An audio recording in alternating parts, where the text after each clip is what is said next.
Operation Ganga पर भारी पड़े रोमानिया के मेयर के बोल, सारी सच्चाई सामने रख दी। ऑपरेशन गंगा के नाम से यूक्रेन में फंसे छात्रों को निकाला जा रहा है।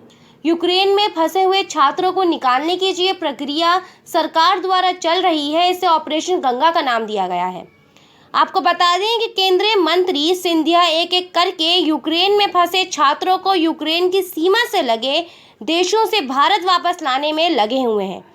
लेकिन रोमानिया के मेयर ने कुछ ऐसा कहा कि वीडियो वायरल होते ही सबके होश उड़ गए। यूक्रेन और रूस के बीच महायुद्ध थमने का नाम नहीं ले रहा। हालात बद से बदतर होते जा रहे हैं। युद्ध ने विशाल रूप धारण कर लिया है और पल पल दिल दहला देने वाले वीडियो सामने आ रहे हैं। यूक्रेन में 15,000 से ज़्यादा भारतीय छात्रों के फंसे होने की बात सामने आई थी और साथ ही एक छात्र नवीन की मौत की भी पुष्टि हो गई है।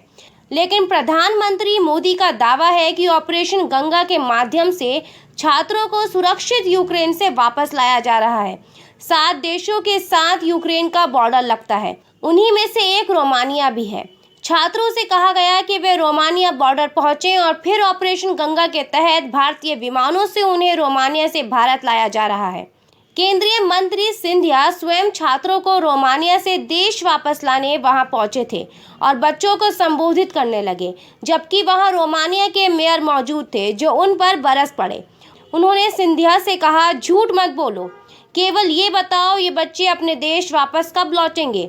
जिस पर भड़कते हुए सिंधिया ने कहा, ये मुझ पर छोड़ दो, मुझे क्या कहना है मुझे मत बताओ। जिस पर रोमानिया के मेयर ने सबके सामने सच्चाई सामने रख दी। तल्ख तेवर में उन्होंने कहा, इन छात्रों को शेल्टर रोमानिया ने दिया है, मैंने इन्हें खाना दिया, तुम्हारे लिए नहीं, इन छात्रों के लिए। जिस पर लगातार केंद्रीय मंत्री ने कहा, मैं समझता हूँ, मैं समझता हूँ।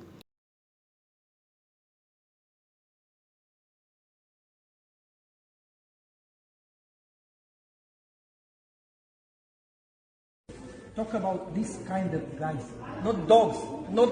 Let me decide what I'm going to speak on. Please. Let me decide what I'm going to speak on. Explain to them when they leave home. No, hold on. Let me tell them what I have to tell them. Kindly stand back. Okay? Kindly stand back. Hey, So that's the I arrangement. provide shelter here. I provide food I for these understand. guys, not you. I understand. Explain to them when they leave I home. understand. When they leave Kindly home. stand Now back. Thank you explain very them. much. So that's the plan as far as all of us moving out are concerned. Okay? So one by one we will move out everyone from every shelter. Also let me place on record. वहीं एक छात्रा ने NDTV को interview देते समय कहा, ये कैसा एविक्यूएशन है कि एक निर्देश जारी कर दिया कि अपने से निकल जाओ, जहां पर जाना है आपको, बॉर्डर पहुंच जाओ, फिर हम आपको निकाल लेंगे। बोली, मैं यूक्रेन के ओडिशा में थी, शाम से सोच रही हूँ ये कैसा एविक्यूएशन है। रोमानिया से तो जनरल फ्लाइट लेकर भी आ सकते थे। एविक्यूएशन तो तब होता जब हमें वॉर जोन से निकाला गया होता। भावुक होते हुए छात्रा ने कहा, वहाँ से सब कुछ झेलकर हम खुद से निकले हैं। बिहार की रहने वाली विशाखा ने अपनी दर्द भरी कहानी सुनाई और प्रशासन के द्वारा किए जा रहे दावों पर कई सवाल खड़े कर दिए। साथ ही मेयर का रवैया और शब्द बताते हैं कि भारतीय प्रशासन ने रोमानिया में छात्रों के लिए खाने पीने और रहने सहने का कोई इंतजाम नहीं किया था। अभी तक वायरल वीडियो पर सिंधिया ने कुछ टिप्पणी नहीं की, लेकिन देखने वाली बात होगी कि अपने बचाव में केंद्रीय मंत्री क्या कहेंगे।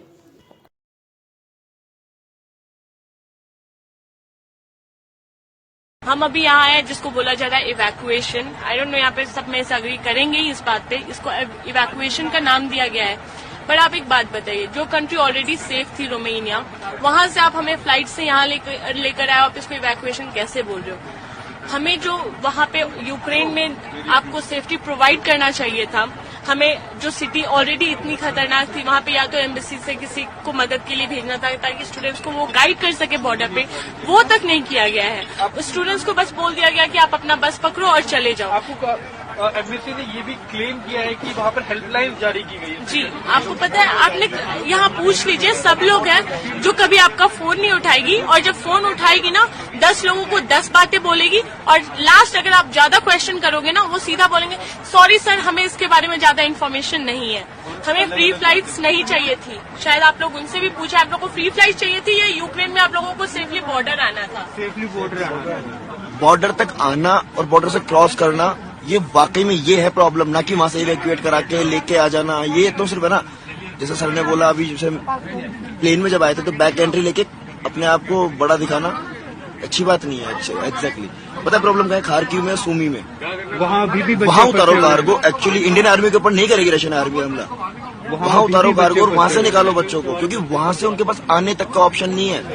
बच्चे भी खार्किव में फंसे हैं। उनके पास 7 दिन से बंकर में है, जिनके पास खाने के लिए कुछ नहीं है। लिटरली बता रहा हूँ मैं आपको, बॉर्डर पे पता है इतनी गंदी भीड़ है, सारे बच्चे पहने के वो बॉर्डर पे भग के जाते हैं, बॉर्डर क्लोज हो जाते हैं। आज आप बोल रहे हो, आपने एडवाइजरी देखा होगा, कल बोला गया था कि आप किसी भी हाल में निकलो, चाहे कुछ भी हो जाए निकलो। सर लास्ट मोमेंट आपने ये बातें क्यों बोली? जब सिचुएशन और ज्यादा खराब हो गई तब आपको क्यों निकला कि नहीं, बच्चों को तो खुद ही अब निकलना पड़ेगा? निकल गए सर कल मजबूरी थी, क्योंकि सबने यहाँ पे जानते हैं हमारे एक कलीग की डेथ हो चुकी है। सर मजबूरी थी सबका निकलना, नहीं निकलते सर, घर से प्रेशर है सबके ऊपर कि क्या हो जाएगा। हमें नहीं चाहिए फ्री फ्लाइट्स, हमें बस बॉर्डर तक सेफली पहुंचाइए। हम सरकार से ये एक्सपेक्ट करते हैं, हमें नहीं चाहिए। हम ये 10 बार बोल रहे हैं, प्लीज हमें इवैक्यूएशन नहीं कराना है अगर ऐसा इवैक्यूएशन है।